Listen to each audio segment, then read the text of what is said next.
Welcome back to the second hour of the show with no name for February 3rd, 2012. Again, the Feast of St. Blaise, Bishop and Martyr. So I don't know if we're done there. Are we done with the baseball topic? Or? Yeah, I think so. Yeah, I think. Why you ran out of stories? Let's go to the winning run. He finally pops in when we shut the camera off to tell us about his baseball experiences. Yeah.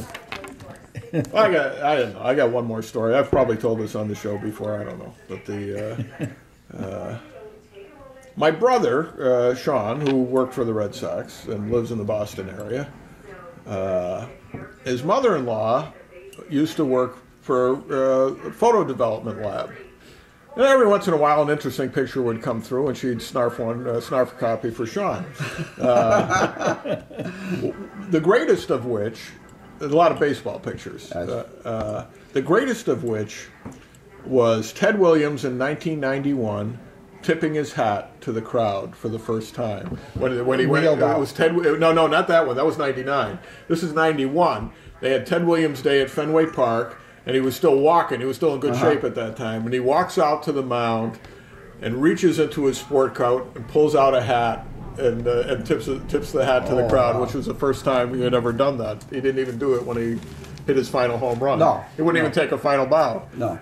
They forced him into taking a final bow by sending him out to the outfield and then calling him in, and he was pissed off about that.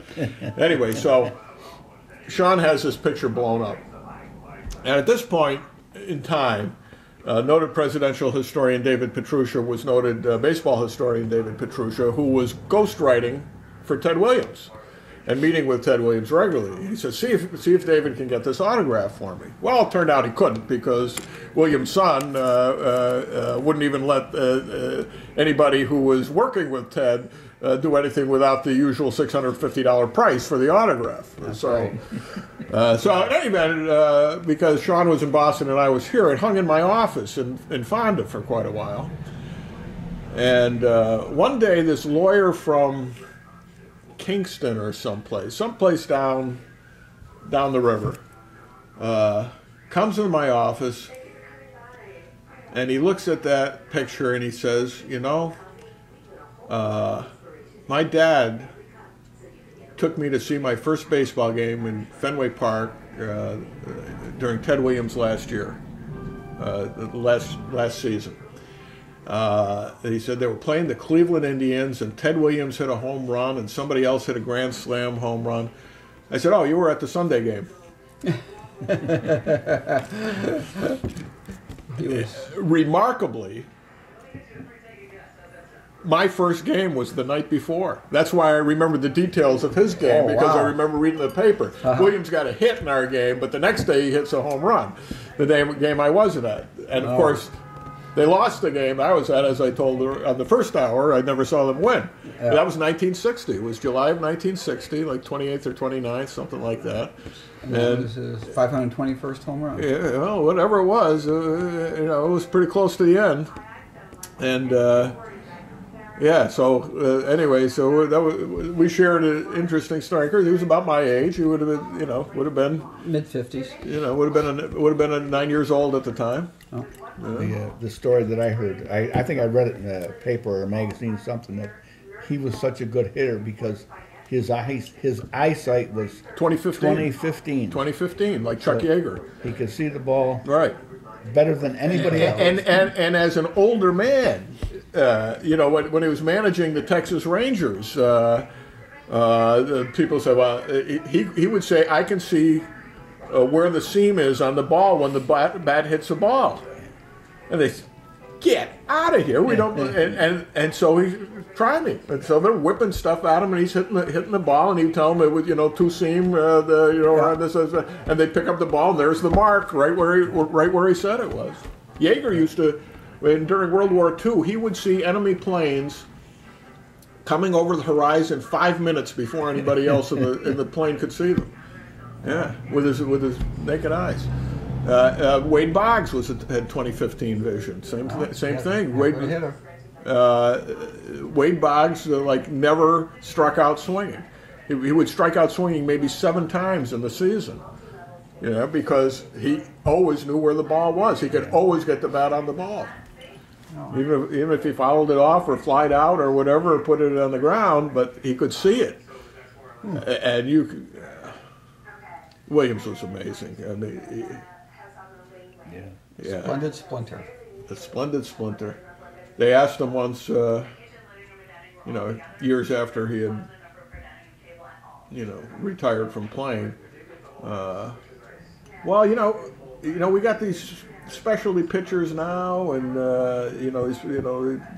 your Koufax. I guess it was after Koufax, but you got your relief pitching and all that, and it's kind of seems to have lowered the batting averages of the hitters around the league.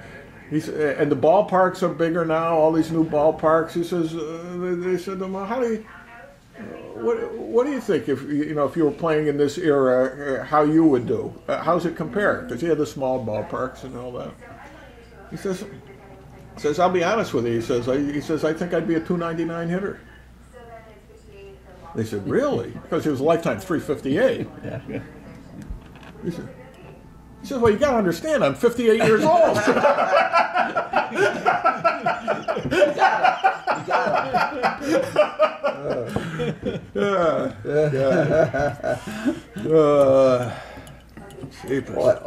Look at that 1 year when Yastrzemski, he led the league in hitting with 301. He's the only player in the league, in the American League, that hit 300. That's right. That This was '67, his triple crown year. Yeah. And he tied Killebrew with 44 home runs. Boy, you're good. That's true.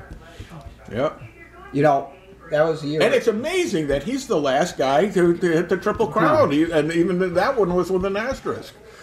In that he shared it with Killebrew. He shared part of it with Killebrew. What year did Frank Robinson hit his triple crown? I don't know, but it was maybe it was in the American League. Maybe Robinson had him there. He was with Baltimore when he got the triple crown. But he might have been. But it's that was probably the year before. It was probably that's when '66 was Baltimore's big year. The National League, they haven't had one since the '40s. Wow. So they had triple crown. And considering how many great I know, but considering how many great hitters there have been in that time frame, that not one of them put together a season like that is amazing. What I remember about that year, we'll get on something else after this one then. Was that we'll get to politics eventually. They showed the final game of the season on TV, so you could see Boston playing that game to decide whether or not they're going to win it or not. Right. And I can remember it also required somebody else losing. Chicago yes, it did. Or somebody. So somebody had to. Detroit. I think Detroit had to. Or were they playing Chicago in the last game? I forget.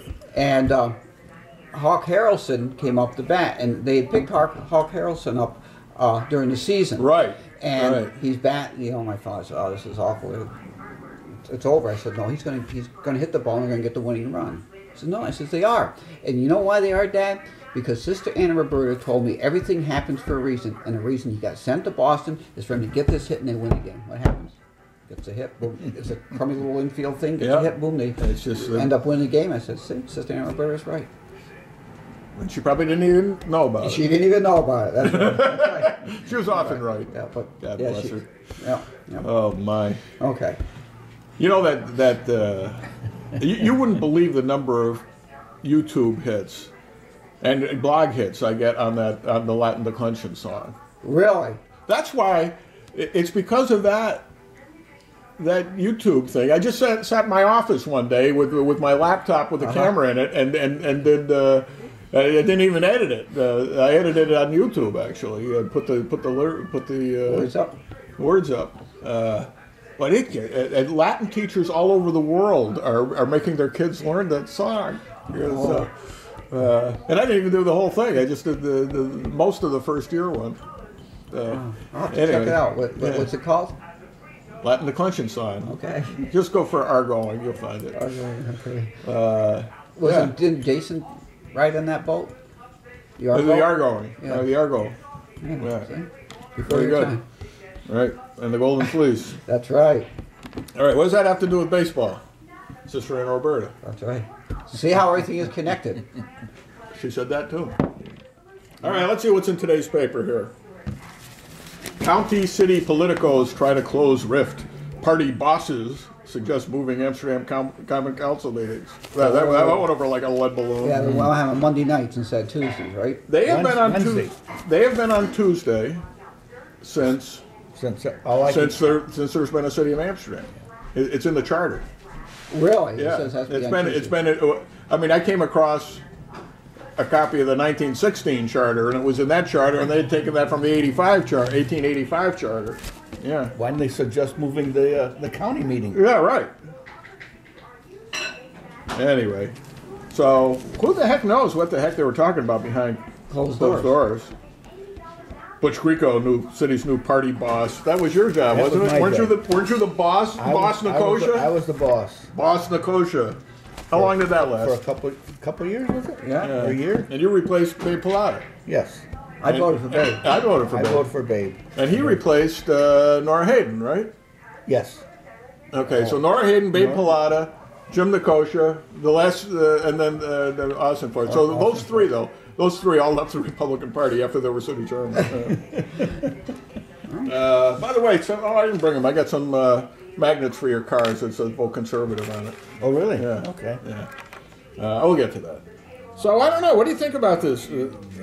Well, you know, it's a very, very good suggestion. They But, talk to but it each won't other. happen. Well, that about changing the date. Well, not even closing the riff. Yeah. Well, you know, part of I think Mayor Thane's problem with her first term in office is that everybody who wasn't for her when she ran was an enemy. Yeah. And that's not unique to her, because I think, you know, Emmanuel kind of felt the same way. And that's not good. No, it isn't. You especially when you had as big a turnover as you did of people who collectively knew what was going on. You lost the city engineer when she took office. He left with her. I left. The city clerk left. Heather was brand new in the treasurer's office. And so there was a lot of collective. Michael left shortly thereafter. So a lot of collective memory left. And particularly when you're in a position like she was, where she had never held public office before, nor showed a particular interest in what was going on, she was in there cold. And I think it would have been really beneficial for her to pick up the phone every once in a while and say, Joe Emanuel, I got this problem here. Have you dealt with this person before? Have you dealt with that person? What do you know about this? What do you know about that? Or call up Duke, or, you know. Sure. And instead there was this wall that went up. I can do everything myself. I don't need anybody else. And not good. Not good. So I think in principle there's nothing wrong with this. Now Joe says something in here, I forget what page it is. 7. Yeah, because I read this online, so I didn't do it this way before. Do you have to flip your computer as you go? Yeah, I do. forward? Yeah, you have to flip your computer. You got to turn it on its side sometimes, depending on the pictures. Well, you know, when she won, He said, "Oh yeah, here's what he says: it's just an informal opportunity for both sides to sit down and become acquainted. I don't think that's ever happened before." Well, of course he wouldn't know, but back around 1920, okay, there were two guys from Amsterdam courting two nurses from Schenectady. Okay, John Kaczynski and Walter Going, John Kaczynski Sr. Mm-hmm. And they both ended up marrying the two nurses. Okay, now they went on double dates all this time. They were very good friends. Somewhere in the mid-20s or so, Kaczynski gets passed over for assistant district attorney, and the job went to Felix Alisi. And Kaczynski took himself and 90% of the Polish community into the Democratic Party, where they had not been prior to that, because the Irish controlled the Democratic Party, and they weren't getting along on Cork Hill. So neither here nor there, but that's how the Amsterdam Polish community became primarily Democratic, because Kaczynski got passed over for assistant DA. Okay. Now, this did not in any way affect his personal relationship with Walter Going, who was my grandfather's cousin. And by the late 30s, Walter Going is chairman of the Republican Party, and John Kaczynski is chairman of the Democratic Party, and the two of them held office for like 20 years each. And things happened and things got done, and there would be wild, political races where both sides would get up and da. But they maintained this close friendship all their lives, and that was good for everybody. Certainly. One of the things that people kind of forget about our history, we remember John Gomulka serving 12 terms as a Democratic mayor, right? Yeah. Not 12 terms, 12 years. So it seemed like 12 terms to people on the outside trying to get in. John Gomulka had been off and on the Public Works Commissioner, usually when the Republicans were in office. Okay, he was a Democrat, but the Republicans kept a close connection with the Polish community, and it kept Gomulka in. In fact, the Democrats usually threw him out. So when he comes in as the Democratic mayor, he maintained, notwithstanding how partisan things were with Bernie Cassellas and everything, he maintained a good relationship with like Don Campbell, who had been a long-time Republican assemblyman and was then chairman of the Republican Party. So even though these other things go on, when they had mutuality of interest, it was easy for them to talk to each other. You have to be able to trust people. You have to be able to respect opinions and look, because there's a nugget of good in most ideas. You need to call out the nuggets and utilize them, as opposed to saying things that are black and white, diametrically opposed to each other, that I'm right and you got to be all wrong. Right. And that's what we face here in the city right now. People believe there's only one way to shoe the horse. As Fiorello LaGuardia famously said, there's no ideology for removing snow. I'm open to suggestions.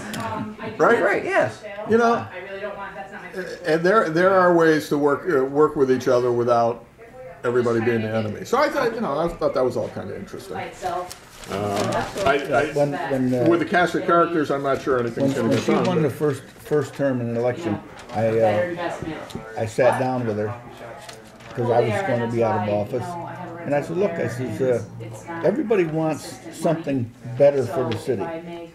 Everybody's looking for the good of the city." I said, "So I said, before you make any big decisions, I said, think about it.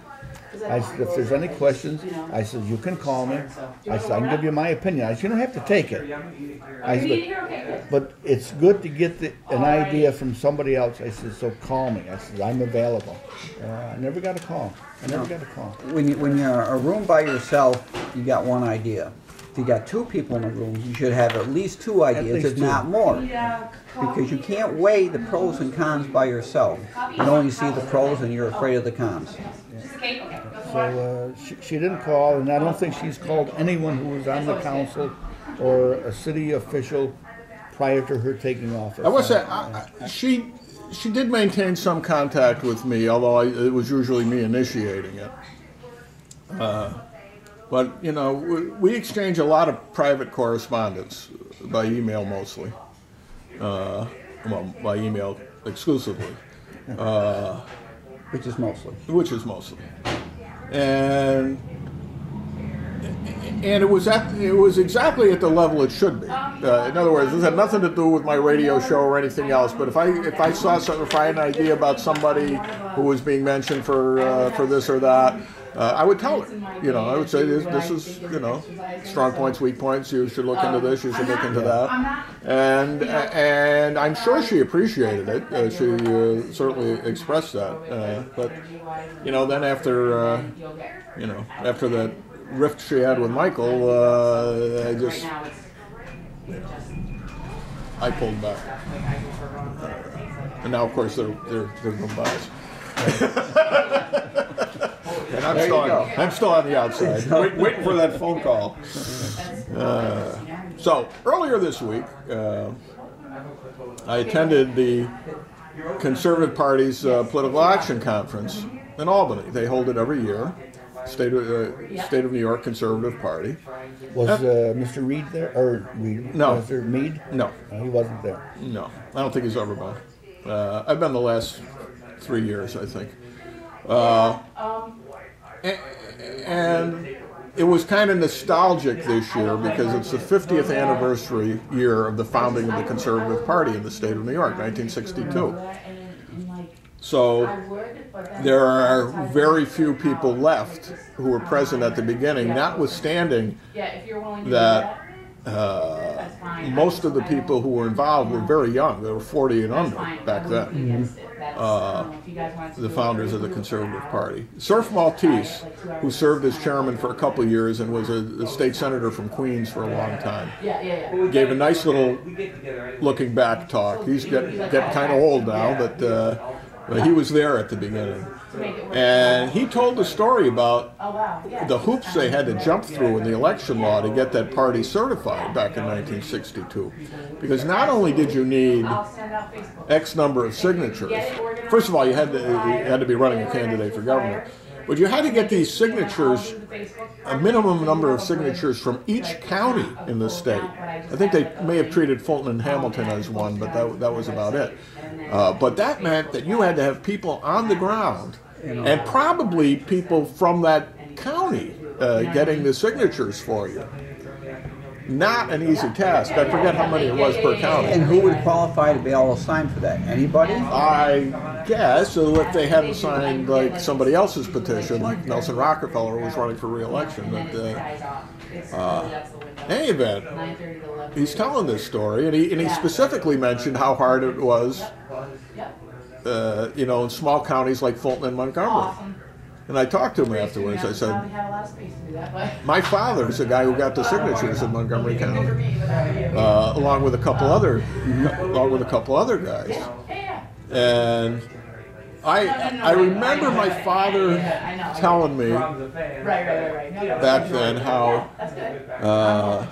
Charlie Rice, who was then a young attorney, it turns out he was like 28 years old at the time, brilliant guy, came up and met with them and showed them what they needed to do and blah blah blah, and he was their contact man, and as was usually his wont, my father took him out for a beer after either that or they met in the bar to begin with, which is more likely.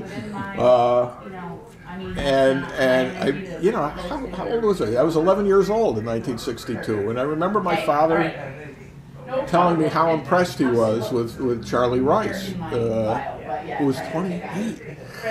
Charlie Rice went on to become professor of law at Notre Dame and one of the leading legal scholars in the country. He's still there. He's still at Notre Dame as professor emeritus, and I think his daughter teaches there now too. So anyway, that made me feel pretty good. That not only did my father take part in it, he took an essential part in it. That notwithstanding how small Montgomery County is, it couldn't have been done if guys like him weren't doing it all over the country. And interestingly, after my father founded the party, he never joined it. Really? Yeah. Once the party became permanent, he stayed a Republican. Oh, did you at the church? Now, Yeah. not that wasn't held against him No. by the good Republicans. Yeah, it's better just sitting. A year later, 1963, he's running for alderman against John McGrattan, who had once been a Democrat but switched when his brother-in-law told him, I can get you the Republican nomination. He had run as a Democrat for alderman and lost, and then his brother-in-law was Jimmy Dines, and Jimmy convinced him to run as a Republican, and after that he became the good Republican, after being the good Democrat and American Labor Party candidate. Which even then was communist dominated.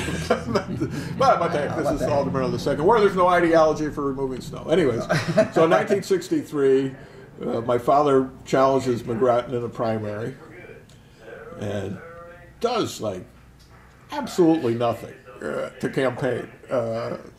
really. I think the first ad goes in like the day before the election or something like that. And he didn't go door to door. And it's like the night before and the day of the election, we all start making phone calls. He made some phone calls, and my grandmother made some of my mother, and I think I did too.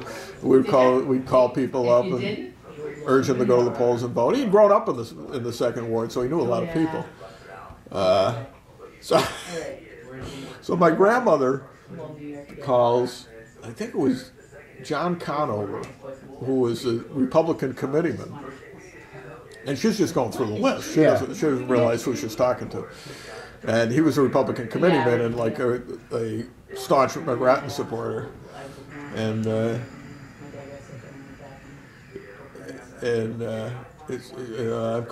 I'm calling for Frank Going, and he's my son, and I hope you remember to go out and vote today.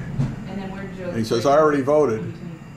And she said, well, I hope you voted for my son. And he says, no, I didn't. He's a conservative. I'm a Republican. Lost by 7 votes in that primary.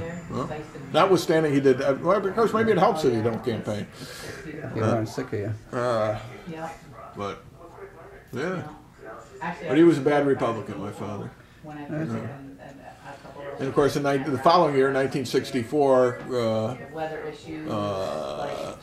Republican headquarters did like nothing for Goldwater. And I remember the morning after the election, I went down there, and in the alley behind Republican headquarters were cartons and cartons and cartons of unprocessed materials, posters and bumper stickers and buttons and everything else. They just tossed them. I got a bunch of them. I was going to say collector's items. Oh yeah, I got them. I should have taken the whole cartons. I mean, they were fresh. They would have stayed fresh. Oh, yeah. But my father was a bad Republican. I was a bad. You were a bad Republican.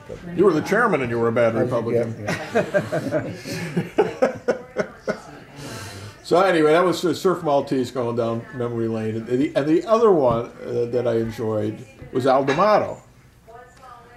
And he was going down memory lane about his 1980 campaign. Now, to set the stage, in 1980, Jacob Javits was running for re-election for the umpteenth time. He was 56, 62, 68, 74. He was running for his 5th term, okay? He was already suffering from Lou Gehrig's disease at this point, okay? Couldn't hit the curveball. Huh? Couldn't hit the curveball. No. And D'Amato came out of no place. He was like the supervisor of town of Hempstead, which has 700,000 people. It's not like supervisor of the town of Hempstead. Let alone Charleston. Same title though. Yeah. I've gotten a rash of ask for it. So he's telling the story, you know, how he's decided he's going to run for the Senate against Javits. And, you know, the initial polls come out, and Javits is leading 80 to 4 and stuff like that. Hey, Jeff. Good morning. What's up, buttercup? By the time I come into the picture, Juice or coffee today? Coffee. D'Amato is a pariah with the state Republican Party, okay?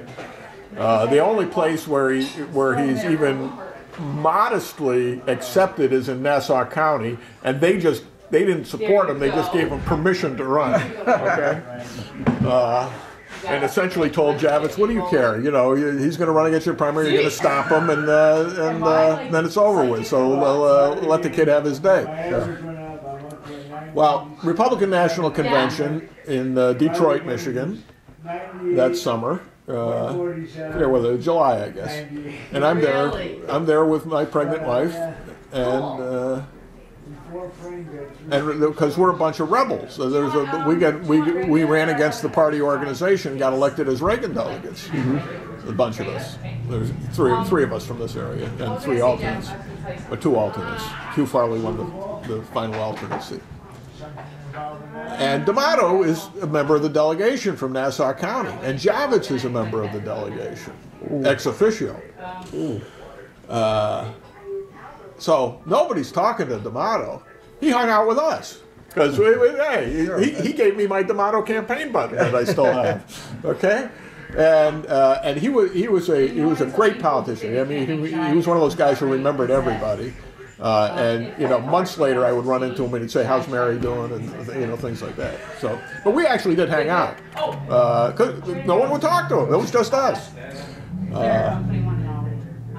So you know, another month goes by, and he runs his first campaign ad, which was brutal. It was done on the cheap. It shows all these people with Jacob Javits signs. Yeah, we want Javits. Da da da da. And then like the voice of doom comes over here. They said I think he said it cost about $15 to make the spot. The voice of doom comes down. Did you know that Jacob Javits? And then I was on my way to visit. Well, I didn't know that. And the sign goes down. And did you know that Jacob Javits? And the kicker is there's something to the effect. Did you know that Jacob Javits is in poor health and still wants to be elected to a 6-year term as U.S. Senator? Yeah, it was.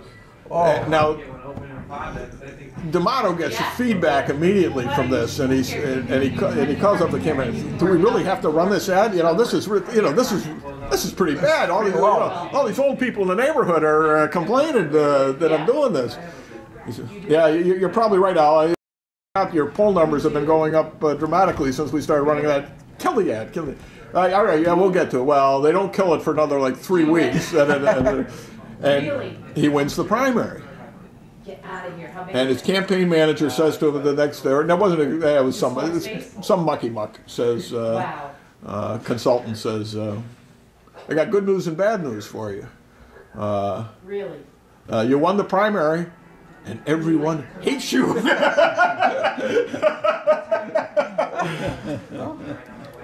And it was at that point that they put together what I think is maybe the single most effective political ad ever made.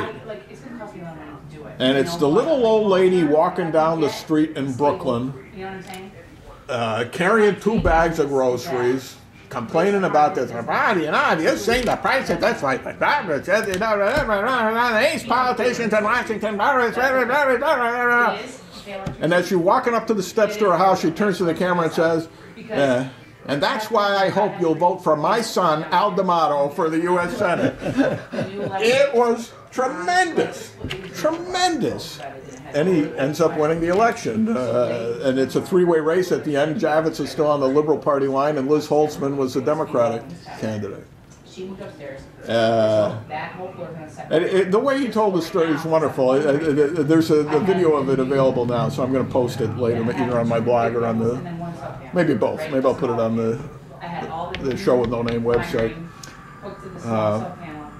But now, telling those stories reminds me of how I came to write Al D'Amato's campaign song, which he didn't use, but I wrote it.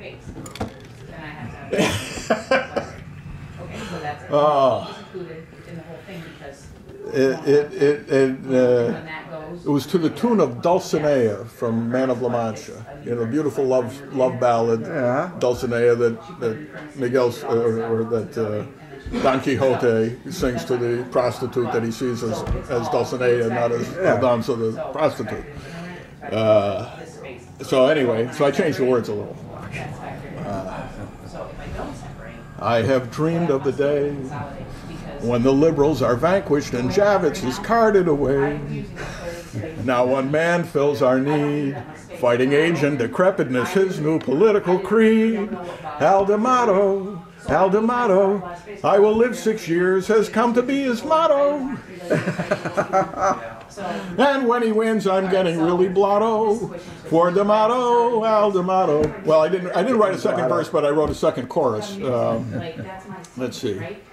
Al D'Amato, Al D'Amato, though we give him cheers, Liz Holtzman gets tomatoes. And his mommy says, You gotta vote. You gotta vote D'Amato. Al D'Amato. Well, he didn't use it, but it's not bad. Not bad. It's not bad. Not bad. I will live 6 years has come to be his motto. That came from that first ad. Yeah. I'd completely forgotten about that ad over the years until he mentioned it. Boy. Wow. His mommy says you gotta vote. Vote for my son, Al D'Amato. I remember that ad. Oh, God. Then lunch with George Pataki. How was that? It was kind of frustrating. I'll tell you why. He's one of those guys who can't read a speech to save his life. He just puts you right to sleep, right? Off the cuff, he's terrific, still. I mean, I noticed this in 1994 because he and I were running at the same time and we were on the same platform a couple of times. This guy's really good. Off the cuff. Off the cuff. But you put a State of the City address, a State of the State address in front of it, and of course he talks out of the side of his mouth. But he was terrific. He was absolutely terrific on Monday at lunch. I said, you know, what talent, what this guy could have been. Yeah. Like his last 4 years in office, it was like he slept through them. You know, he got that huge reelection by offering everybody everything. You know, he got everybody to back him. Every executive in the state backed him, Democrats and Republicans. And in the end, he did nothing for his own party, and then didn't govern particularly wisely in his last 4 years. His first 4 years were great. The second 4 years, mediocre. The final 4 years were terrible. He did nothing. And then he wanted to be president. And he said, what? You know. Yeah. You know, I mean, 9/11 comes in the middle of his third term, and he handled himself competently, but every time he was on stage, Giuliani was outshining him. So, I mean, he was still talking this year about running for president. I said, well, I guess it's no crazier than having Gingrich and Santorum in the finals when you get right down to it. But wow, he was good. I mean, I was very impressed. He told some good old stories about he went to Yale. His freshman year at Yale was the year of the Goldwater election, and how, you know, he was one of the young Turks supporting Goldwater in '64, which at Yale must have been something. Well, I identified with that because I was at Albany State during the war protests. So, yeah. And he puts his wood in it now at his house. Yeah. Like, you couldn't even Anyway, so you know, they put together a pretty good program every year, but it can. Right. And you know what? You know, I'm 60 years old, and as usual, I was one of the youngest guys in the room. So the Conservative Party can use a little bit of youth, and they're there. You know, you got some. You know, you got a good bunch of young college kids. Young Americans for Freedom movement, things like that. College. Those kids are fighting such a uphill battle because everybody they sit down into the classroom with, the professors and everybody, they're Marxists for the most part. Yeah. I don't get it. I don't understand how they can't see where this is going to end up. You know, I guess just because you're called an intellectual doesn't mean you have any intelligence. Right. You know, because it's leading us down the wanton path, and when you get down that path, we're going to be wanting a whole lot. Aye. By the way, speaking of, well, I don't know if we were speaking of it. It looks like we may have as many as 3 primaries in the state of New York this year. The federal court just set June. I don't know why. But there's going to be a June primary for federal offices, Congress and the Senate. There's a separate primary already scheduled for the presidential election. Right. And we have the usual primary scheduled in September for the local offices. Now, the legislature is doing some scrambling to see if they can put them all together in June, which would be unusual for us, but not unprecedented. But if that's the case, then the petition gathering period is going to be soon, like March, right? You know, and they expect to get people out 3 times for primaries and once for a general election is ludicrous. It's hard enough to get people out once, let alone for the... Right, now let's add another bizarre level to it. They still haven't adopted the district. They've got a plan for the Senate and Assembly districts. They haven't even come up with a plan for the congressional districts, and the primary is going to be in June. That's going to work out real well, isn't it? Makes no sense, and I don't even understand how the court even has jurisdiction to decide the primary is going to be in June. I don't know what that was all about. I didn't see the decision, but makes no sense to me. No, just because you're called intelligent doesn't mean you have And you know what? intelligence. Those are not federal elections, no matter what they call them. You know, they're federal offices, but you know, under our Constitution, the states set the rules. They decide how congressional seats are reapportioned. They decide whether you even apportion for them. As recently as 1940, and maybe sometime thereafter, we had two at-large congressional seats in the state of New York. I think 2, or at least 1. Believe it or not, rather than add a congressional district at some point, back when New York had like 46 electoral votes, you know, there were 44 congressmen. At some point, they had at least 1 at-large congressional seat, which I only discovered when I was reviewing the Wilkie campaign of 1940.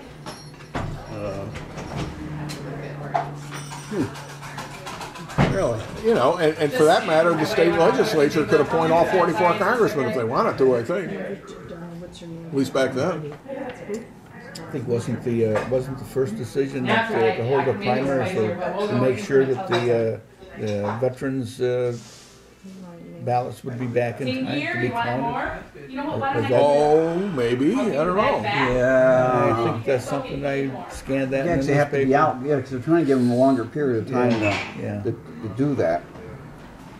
To get them out to them and then get them back in time to be counted. So that you can set up the general election. Yeah.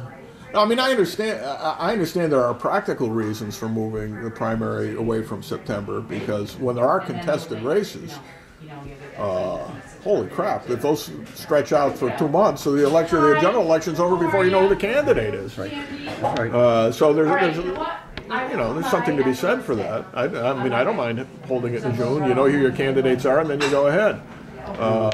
But to just suddenly decide to do that, it's like the way they do everything, helter skelter. They do not understand the repercussions of their actions that they take. What are the unintended consequences? Right. When you say this. Right. The unintended consequences. How are you? Right. Like, we can't get the machines ready out. Right. Right. Which is... Are you hungry? Well, how many All of the above? county clerks just simply don't do their job and get those military ballots out on time? And what's the consequence if they don't? Nothing. That's it. That's the Other than the guy in Afghanistan is deprived of his right to vote. And God, this has been a problem since the Civil War, you know, and it doesn't get any better. My aunt Polly was in charge of the federal overseas voter program for many years. She just retired a year or 2 ago. Took her all over the world. And, you know, the problems that were there when she started were still there when she was over. And she says, we have no control over that. Those are all local boards of elections and states decide how they're going to do this. All we can do is recommend that they do this and do that. And she would, you know, meet with the commissioners of elections from every state in the union and go overseas and talk to, you know, how things are done over there. And it's like and nothing changed. Totally deaf ears. How can we do it like this? Because we've always done it like this. Oh no, we can't get these. Lord knows we're swamped in the Board of Elections of Hamilton County. We can't get things out. Flavor of it, so see if it's. Did you see down in I don't generally make it spicy because. was it Florida? The mainstream. I think Florida. They started. Somebody started doing a study, some newspaper, about illegal, non-citizens voting. Mm-hmm. And they easily found 100 non-citizens who were voting in every election. They just registered to vote and they go in and vote. And the reason the way they found out they were non-citizens is they were reviewing, of all things, jury questionnaires. When people are called to jury duty, one of the questions, are you a citizen? No, I'm not. So you're out. You know, you can't sit on a jury. So they compared those names to the voter registration. No, I vote every election. You know. And who's there to stop them? Who's there to tell them no? Nobody. The congressional seat in Southern California was decided by the votes of non-citizens. A while back too, there was a push to allow everybody who lives here to vote, even if you weren't a citizen. Well, in Connecticut, there's an ongoing. Was it the governor? Well, it was a mayor of some city wanted to allow everybody to vote. Mayor of Hartford, I think. Yeah, it was a big city. Yeah. Let everybody vote. Yeah. Well, isn't one of the rights of citizenship is to vote? It's not if anybody just happens to be here. Right. You know, Gavin, you want to tell us again how you voted in the election that dissolved the Soviet Union? All right. All right, you caught me, okay? I'm sorry. If I didn't see that guy stuff in the box, I might have felt bad about it. But, he was probably stuffing it the same way you were. Nice article on Tony Cosentino's son here. yeah. I read part of that. Yeah. Tony, well, I guess they're both Tonys. I didn't realize. You know, Tony ran our bus system for many years. Nice guy. I haven't seen him in a long time. I didn't realize he was Butch Creco's cousin, but they do kind of look like each other now that I know that. I didn't know that either. Yeah. The new city chairman, he sort of replaced you. Yeah. He's got your old job. He got my old I job. should send him one of those vote conservative stickers. Maybe he'll switch to. Maybe it goes with the job. You got to give him a chance. Yeah, it's true. Yeah. He's got to get frustrated next first. year when he resigns, then he'll do Right, that. Then he'll sign I'll send him the magnet. Send him the magnet. Wow. Well, let's see. What other political? Wait a minute. Is it this late already? It's after 12. After 12. Wow. Time's falling, you're having flies. 12:05. Yeah, let's see. Closing the raft train. Fracking. Oh, I was talking to somebody. A guy was sitting at my table at lunch on this gas fracking stuff. Yeah. And I guess he was originally from Binghamton, and he goes down to visit the folks. He says, everywhere on the Pennsylvania side of the border, with New York, things are booming. The billboards are all about contact us about the mineral rights and this, that, and drilling and all this stuff going on. And there are fortunes to be made, and the state of New York is just going to ignore the whole thing. Dragging their feet. It won't happen. Sort of like Amsterdam and the landfill. Yep. What landfill? Well, the landfill, I hope. Oh, the C&D landfill. They'll start talking about it, I hope, when they find out that they have no money. They have no money, apparently. I don't know. It'll be interesting to see what happens when they go in and find out there's no money, because that may be true. It may be true there is nothing I wonder if I believe there isn't. I don't believe there is any, but it's going to be interesting to find out just what's going on in the city treasury. Nobody seems to know. Well, you know, I'll tell you, take your check there and it bounces. I got to tell you this. They're completely computerized. They ought to be able to push a button and get a report on a daily basis as to what the status is. That's true, but nobody knows how to run the program. Yeah. Nobody knows what it's all about. They got to bring somebody in to teach them the program. It's incredible. Geigo, garbage in, garbage out. Is that what that means? Yeah. I thought it was like, you know, some You thought it was an insurance French company. seductive term. No. Garbage in, garbage out. That's it. And Gigot. Wasn't that the name of a Jackie Gleason movie? Gigot? Something like that? Gigi. That wasn't that Gigi. Gigot. Topo Gigio from Ed Sullivan. Topo Gigio. Eddie. Oh. But you're right. We should be able to push a button and get a report that Yeah. tells us what Well, we have. thought It's all electronic.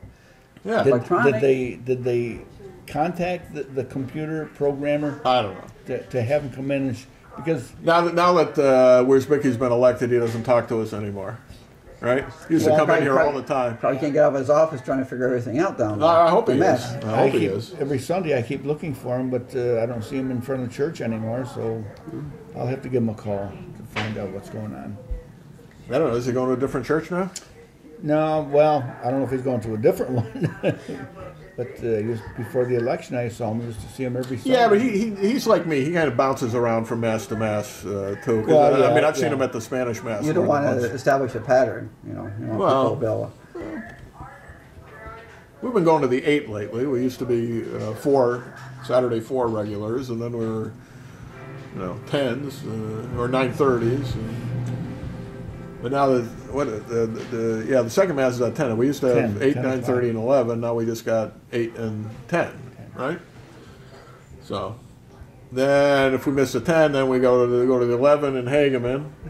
And if we can't get up for that, we go to So 10. take a we go to the Spanish mass at 12, We go to 10 so that 12:15. Elaine can go to breakfast. I got to tell you, I enjoy the Spanish mass. I really do. Do ya? Yeah. They've got a wonderful, I don't know, you can't call it choir combo, I guess. Yeah. With featuring Daisy Rivera and Oh, Daisy. her sister. And a few other people. Really, really nice music. And they sing everything, you know, the Gloria and the Kyrie. And I mean, when you look up the music board, there's like 20 things there. So, oh my God! But they do it, fairly quickly. And some of it's got a waltz beat, and some of it's got kind of a polka beat, or which is also a reel. You know, the polka and the reel are essentially the same rhythm. Not essentially, they are the same rhythm. They just don't talk to each other. Let alone when it's Spanish, but really good, pleasant and lively music, and reverent in its own way. It's not Gregorian chant, but it's good. It's good. Not as many people are there as there should, considering how big the Hispanic population is in this town. They should all be at Mass every Sunday. Except there's a lot of other sub-Hispanic churches in the community that people tend to. There's several. Yeah, but not enough to account for the population. So, and actually, the people you usually see at that Mass are the old line Spanish families in town, the ones who've been here since the 40s and the 50s, and they pretty much all speak English, and if they're addressed in English or Spanish, it makes no difference. Right. Kind of like when they've been doing the Polish Mass at St. Stan's these days. I don't know if they still do that, but in recent years, there isn't a person there who doesn't understand English, but they feel comfortable in their Sure. native language, which is fine. And usually the sermon is half in English and half in Spanish anyway, so you don't really miss much. So, if you got the book, you can follow the readings. Yeah. And if you know a smattering of Spanish, you can pick up a thing or two there. But I enjoy it. It's good. It's a nice community. Very friendly. Everybody welcomes everybody else, and you don't feel like you're an outsider there. They're happy to have you there. Even if the only thing I know how to say is culpable or no culpable, which is guilty or not guilty. Culpable. That's it, culpable.